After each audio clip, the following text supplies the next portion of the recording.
ចាំលើកនេះឈឺអ៊ូលឈឺព្រោះមិនអាចទទួលស្គាល់ថាពួកយើងលែងបន្តរាល់ដងក្រែងឆ្លុះគ្នាហើយវិលវិញតួសម្ដីពីងមិនល្អតែក៏ព្រោះអារម្មណ៍ខឹង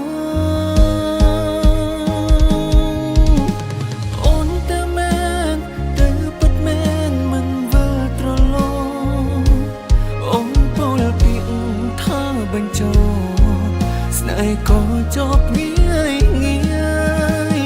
អូនតែមែនទៅពិតមែនបែរដងមកធ្លុះធ្លាយមិនជឿថាក៏ប៉ុណ្ណាតើអាចខ្លាយទៅជាសុបិនអាក្របានទេ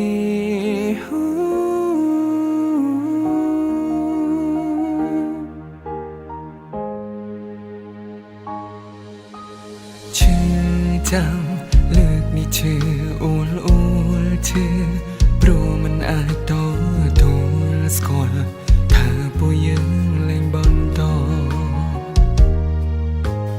រាល់ដង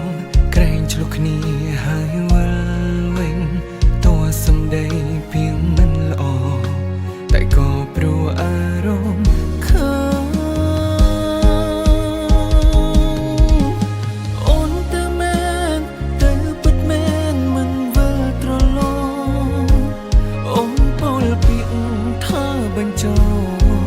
ស្នេហ៍ក៏ចប់ងា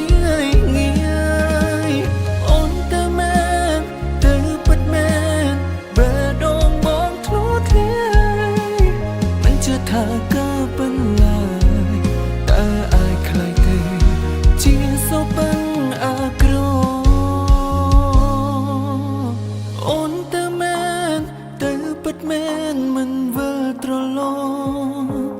អូនពោលពាក្យថាបញ្ចប់ស្នេហ៍ក៏ចប់ងាយ